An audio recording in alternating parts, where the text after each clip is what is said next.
Guys मैं एक नया वीडियो लेके आया हूँ आपके पास। मैट्रिक्स से ही रिलेटेड है। मैट्रिक्स के बहुत से टॉपिक अभी रह रखे हैं, उनमें से एक टॉपिक है ट्रांसपोज ऑफ ए मैट्रिक्स।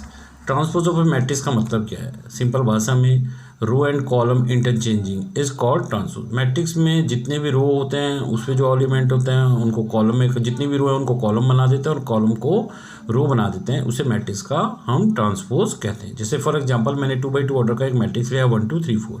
अब इसका ट्रांसपोज करना है तो मैंने ट्रांसपोज ऑफ मैट्रिक्स को रिप्रेजेंट करते हैं ए डैश या ए की ए और पावर में हम टी शो कर देते हैं। तो ये सिंबल है किसी मैट्रिक्स के ट्रांसपोज को रिप्रेजेंट करने का। तो जैसे मैंने ए डैश निकाला तो फर्स्ट रो को फर्स्ट कॉलम बना दिया और सेकंड रो को सेकंड कॉलम बना दिया। तो ये मैट्रिक्स ए का क्या कहलाता है? ट्रांसपोज कहलाता है। सेम मैंने 3x3 ऑर्डर का एक मैट्रिक्स कंसीडर करा 1 2 3 4 5 6 7 8 9। अब मेरे पास इस मैट्रिक्स का ट्रांसपोज निकालना है तो मैंने फर्स्ट रो को फर्स्ट कॉलम बना दिया, सेकंड रो को सेकंड कॉलम बना दिया और थर्ड रो को थर्ड कॉलम बना दिया। इस तरीके से मैट्रिक्स ए का हमने ट्रांसपोज निकाल लिया। कुछ प्रॉपर्टीज़ होती हैं ट्रांसपोज की, वो आपको लर्न करनी पड़ेंगी, उन पे बेस क्वेश्चन होंगे, उनको आपको सॉल्व करने हैं। जैसे किसी मैट्रिक्स का ट्रांसपोज करने पर जो मैट्रिक्स आता है फिर उसका दोबारा से ट्रांसपोज करेंगे तो आप पाओगे प्रैक्टिकली कि आपको वही मैट्रिक्स ओरिजिनल मैट्रिक्स मिल जाएगा। ऐसी दो मैट्रिक्स ए और बी है, उनको ऐड करके एक नया मैट्रिक्स बना, तो दोनों मैट्रिक्स के सम से जो नया मैट्रिक्स बना उसका ट्रांसपोज इक्वल टू होता है मैट्रिक्स ए का ट्रांसपोज प्लस बी का ट्रांसपोज। यानी अगर हम इसमें ए प्लस बी जोड़ें तो एक नया मैट्रिक्स आएगा, उसको फिर ट्रांसपोज निकालें तो एक अलग रिजल्टेंट आ जाएगा, उसको लेफ्ट हैंड साइड करेंगे। और सेम हम राइट हैंड साइड में करें कि पहले हम ए का ट्रांसपोज निकाल लें, एक मैट्रिक्स आएगा, बी का ट्रांसपोज भी एक मैट्रिक्स आएगा, दोनों मैट्रिक्स को ऐड करेंगे तो भी एक मैट्रिक्स आएगा। तो हम पाएंगे कि लेफ्ट हैंड साइड और राइट हैंड साइड का रिजल्ट सेम आता है। इसलिए हम कहते हैं ए प्लस बी का ट्रांसपोज इक्वल टू ए का ट्रांसपोज प्लस बी का ट्रांसपोज। सिमिलरली हमने पाया है प्रैक्टिकली कि अगर दो मैट्रिक्स हैं ए और ए बी पॉसिबल है तो उनको मल्टीप्लाई करने पे एक नया मैट्रिक्स बनेगा, उसका ट्रांसपोज करेंगे तो एक मैट्रिक्स आएगा। सेम हमने पाया कि कोई मैट्रिक्स यहाँ पर जैसे मैट्रिक्स बी है तो हम पहले बी का ट्रांसपोज निकालेंगे और ए का ट्रांसपोज निकालेंगे, फिर उनको मल्टीप्लाई करेंगे तो एक मैट्रिक्स आएगा। तो हमने पाया कि लेफ्ट हैंड साइड में करने पर और राइट हैंड साइड करने पे जो मैट्रिक्स आए वो आपस में बराबर आए। इसीलिए हमने कहा ए बी का ट्रांसपोज इक्वल टू बी का ट्रांसपोज ए का ट्रांसपोज। सिमिलरली एक प्रॉपर्टी और है कि अगर हम किसी मैट्रिक्स में कांस्टेंट टर्म किसी भी हम वेरिएबल की मल्टीप्लाई करते हैं, के की मल्टीप्लाई करते हैं, फिर एक नया मैट्रिक्स बनेगा के और उसका ट्रांसपोज करते हैं तो हम पाते हैं कि वो इक्वल टू होता है के इंटू ए का ट्रांसपोज। यानी कि ए का ट्रांसपोज मैट्रिक्स निकालो और फिर उसकी के से मल्टीप्लाई करो। तो हम पाएंगे कि ये चार प्रॉपर्टी बेसिकली ट्रांसपोज की, हमारे किसी मैट्रिक्स की ट्रांसपोज की प्रॉपर्टीज को रिप्रेजेंट करती हैं।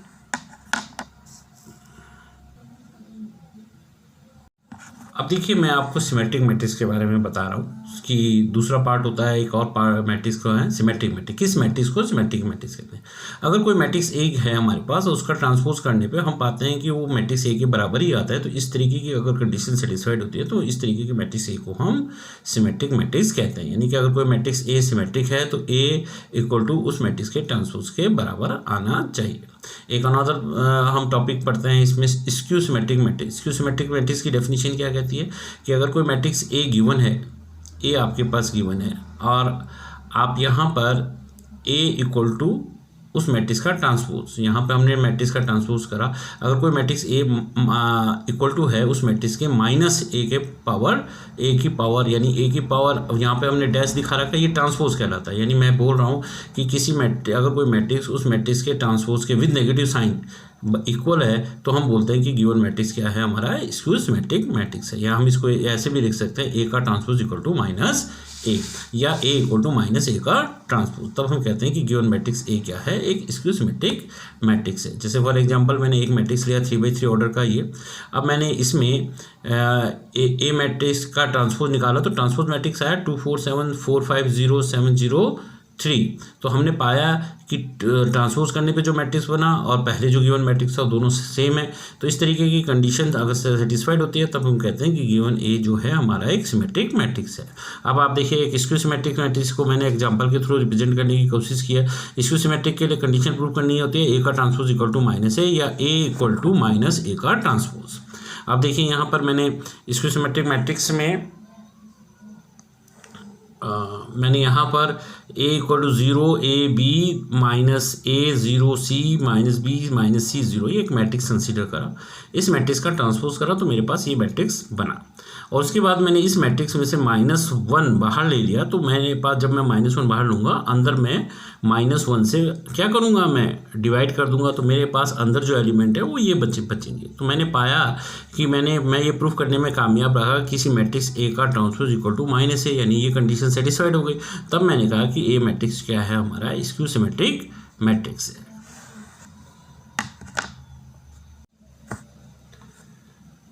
अब देखिए, मैं आपको एक थ्योरम लेके आया हूँ जिसमें मैं आपको बताइए, थ्योरम थोड़ा ध्यान रखना पड़ेगा। बेसिकली कुछ क्वेश्चन में आपसे ये चीज़ें पूछी जाएंगी। जैसे मैं थ्योरम को रीड कर रहा हूँ, every square matrix is uniquely express as the sum of a symmetric matrix and a skew symmetric matrix. इसका मतलब है कि एक मैट्रिक्स हम कंसीडर करा जैसे ए, और आपको बोला गया है कि क्या हम इस मैट्रिक्स को दो मैट्रिक्स में तोड़ सकते हैं। उनमें से एक मैट्रिक्स जो है सिमेट्रिक की कंडीशन को सेटिस्फाइड करना चाहिए और दूसरा मैट्रिक्स स्क्यू सिमेट्रिक की कंडीशन को सेटिस्फाइड करना चाहिए। तो मैं यहाँ पर इस थ्योरम में ये बता रहा हूँ कि जैसे ये मैट्रिक्स ए है, इसको मैंने दो मैट्रिक्स पी और क्यू में रिप्रेजेंट किया है कि इन दोनों को ऐड करने पे मैट्रिक्स ए बनता है, और मेरे को ये प्रूव करना पड़ेगा पी जो है सिमेट्रिक मैट्रिक्स है और क्यू जो है स्क्यू सिमेट्रिक मैट्रिक्स। और जब हम प्रैक्टिकली गए तो हमने पाया कि हम क्या कर सकते हैं, ए को क्या लिख सकते हैं, हमने ए को लिखा ए प्लस ए का transpose by 2 plus A minus A का ट्रांसपोज बाय 2।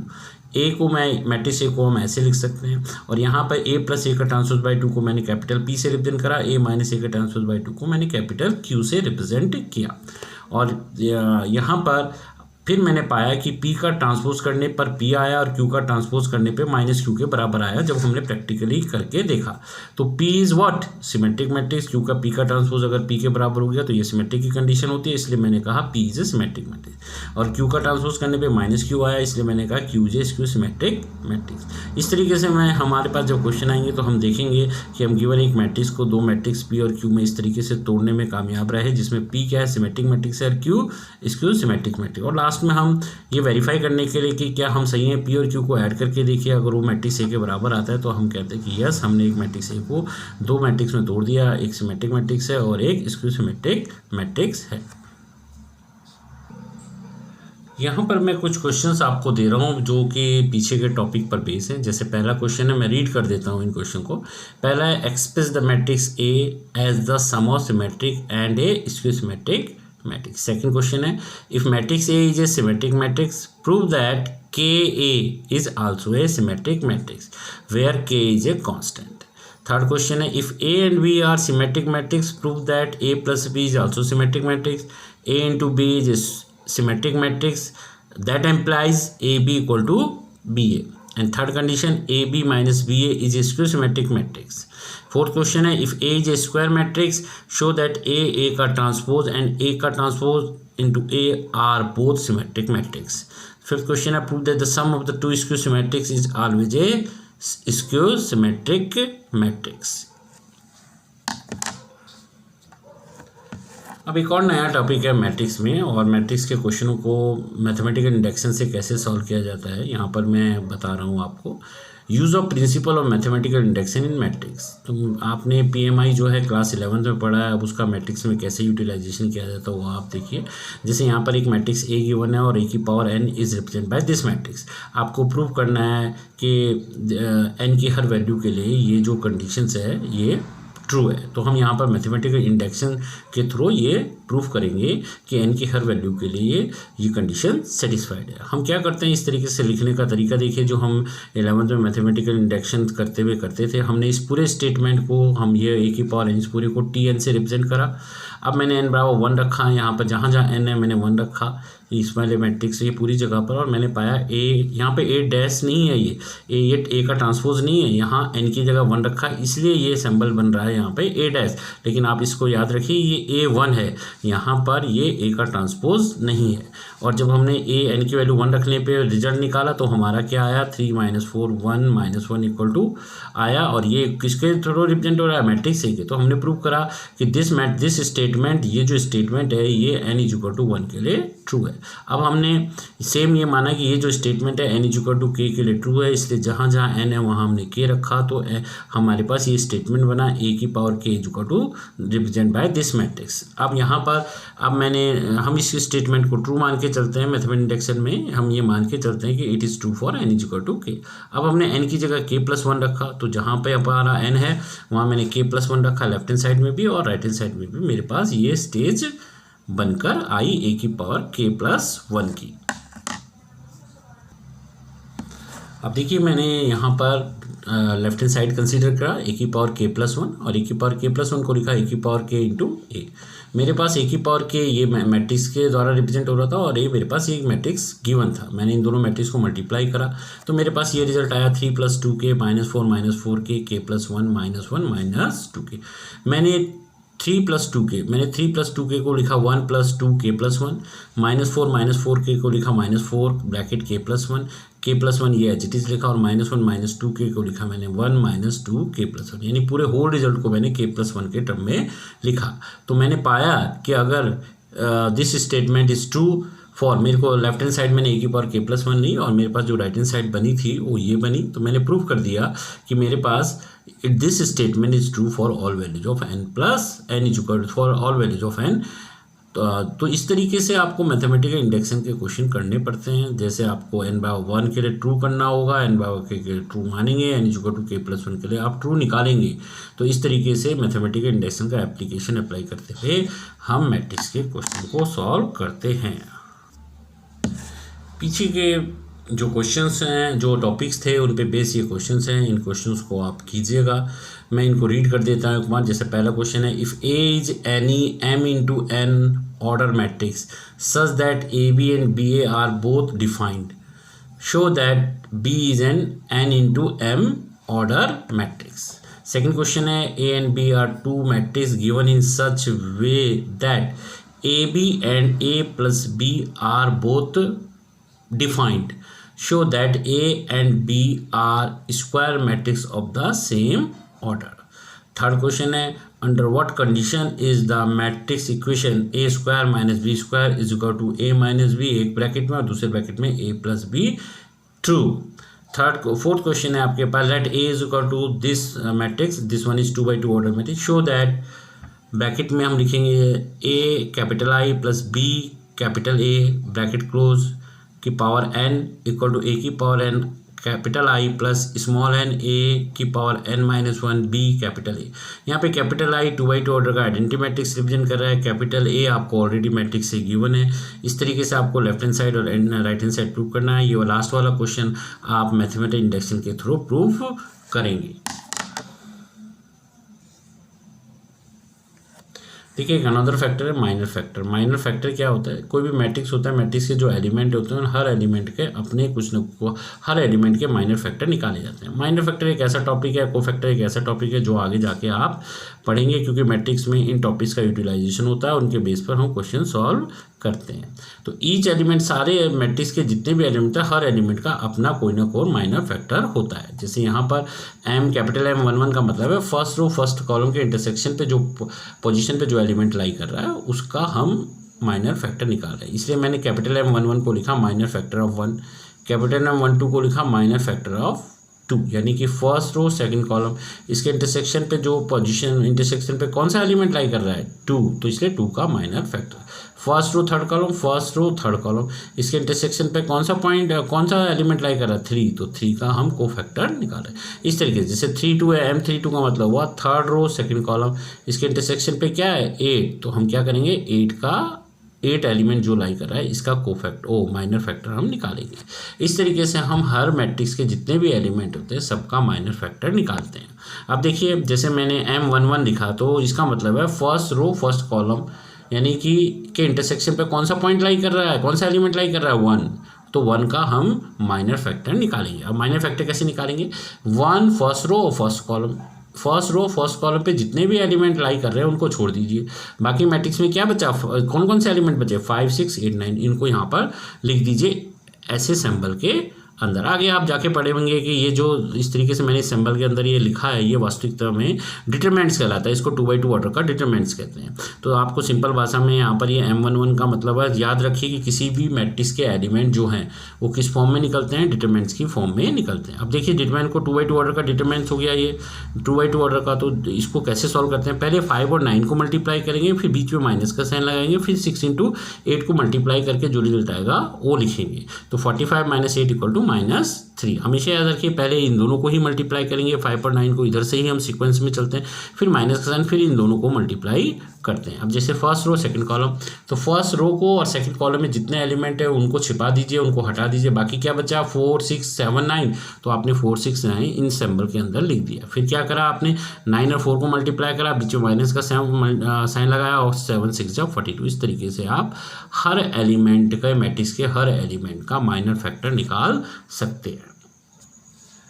सेम इसी तरीके से आपको सेकेंड रो फर्स्ट कॉलम की पोजीशन पे जो एलिमेंट लाई कर रहा है उसका माइनर फैक्टर निकालना है। तो हम सेकेंड रो और फर्स्ट कॉलम पे जितने भी एलिमेंट होंगे उनको छिपा देंगे, उनको नहीं लिखेंगे, बाकी जो भी एलिमेंट है मैट्रिक्स में उनको लिखेंगे।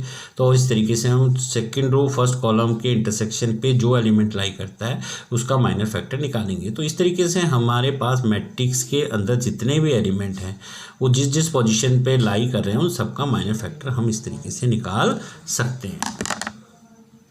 कोफैक्टर्स, जब हम किसी मैट्रिक्स का कोफैक्टर्स निकालते हैं मैट्रिक्स का, तो कोफैक्टर भी मैट्रिक्स के एलिमेंट का ही निकलता है।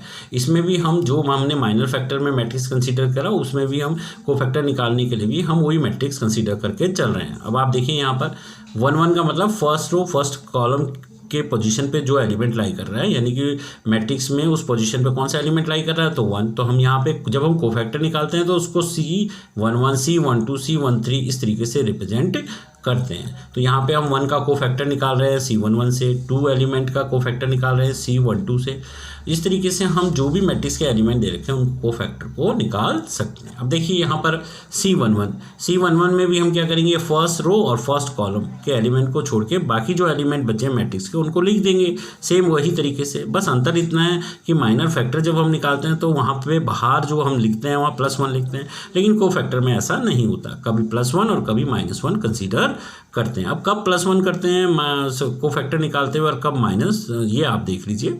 सेम वही प्रोसीजर अप्लाई करता है। अब आप देखिए कि अगर यहाँ जो डाटा लिखे हैं जैसे C11 लिखा 1 और 1, इनको ऐड करेंगे, 1 और 1 को ऐड करेंगे तो 2 आएगा। अगर 1 यहाँ पे जो डाटा लिखे रहते हैं उनको ऐड करने पे इवन आता है तो यहाँ पर हम +1 लेते हैं, और अगर जैसे यहाँ 1 और 2 को ऐड करने पे ऑड आएगा तो हम जो कोफैक्टर निकालेंगे उसमें हम माइनर फैक्टर के बाहर -1 लगा देंगे। ठीक है, इस तरीके से हम किसी भी मैट्रिक्स के जो एलिमेंट होते हैं उनका कोफैक्टर निकाल सकते हैं। यहाँ पर मैंने आपको C11 यानी कि पहले C11 का माइनर फैक्टर निकाला तो ये हो गया और उसके साथ +1 लिख दिया तो वो क्या रिप्रेजेंट करेगा, कोफैक्टर। और अगर C12 के साथ मैंने यहाँ पे -1 लिख दिया तो ये C12 का मतलब हुआ फर्स्ट रो सेकंड कॉलम की पोजीशन पे जो एलिमेंट लाई करता है उसका कोफैक्टर। तो बस आपको यही ध्यान रखना है जब माइनर फैक्टर निकालते हैं तो माइनर फैक्टर अगर आपको कोफैक्टर निकालने हैं तो जैसे 1 1 आप निकालेंगे फर्स्ट रो फर्स्ट कॉलम की पोजीशन पे जो पॉइंट लाई करता है, अगर आपको उसको कोफैक्टर निकालना है तो आपका कोफैक्टर वही होगा जो माइनर फैक्टर निकाल रहे हैं। बस अंतर है कि आप उसको रिप्रेजेंट ऐसे करेंगे, लेकिन कोफैक्टर निकालते हुए C11 कर लिख देते हैं और माइनर फैक्टर निकालते हुए M11 लिख देते हैं। इस तरीके से आप किसी भी मैट्रिक्स के कोफैक्टर निकाल सकते हैं। अब देखिए यहाँ पर मैं आपको एक्सप्लेन कर रहा हूँ कि हम कब कोफैक्टर के निकालते हुए बाहर +1 लिखेंगे और -1 लिखेंगे। ऑलरेडी मैं एक्सप्लेन कर चुका हूँ, लेकिन फिर भी मैं आपको यहाँ पे लिख के बता रहा हूँ। Always remember take +1 always outside when we calculate minor factor of element, but हमेशा याद रखो जब माइनर फैक्टर निकालते हैं तो हमेशा +1 लिखते हैं बाहर, लेकिन जब हम कोफैक्टर निकालते हैं तो कभी +1 और कभी -1 हम रखते हैं। अब क्यों रखते हैं, देखिए यहाँ मैंने C11 निकाल रहा हूँ तो 1 और 1 को ऐड करने पे इवन आ रहा है तो हम हमेशा पॉजिटिव साइन कंसीडर करेंगे आउटसाइड, और अगर 1 और 2 को ऐड करने पे नेगेटिव ऑड्स आएगा तो हम जो निकालेंगे वो विद नेगेटिव साइन के साथ कोफैक्टर्स निकालेंगे। ये मैंने आपको गाइज मैट्रिक्स के और टॉपिक्स जो हैं उनको बताया है। बाकी जो टॉपिक्स और अभी बचे हैं मैट्रिक्स के उनको मैं अगले वीडियोज़ में अपलोड करूँगा। कोशिश कीजिए, मैट्रिक्स के ऑलमोस्ट मैट्रिक्स आपका 80% ख़त्म हो चुका है, थोड़ा सा और रह गया है, टॉपिक्स कुछ रह गए हैं, वो मैं आपको अगली वीडियो में एक्सप्लेन करूँगा।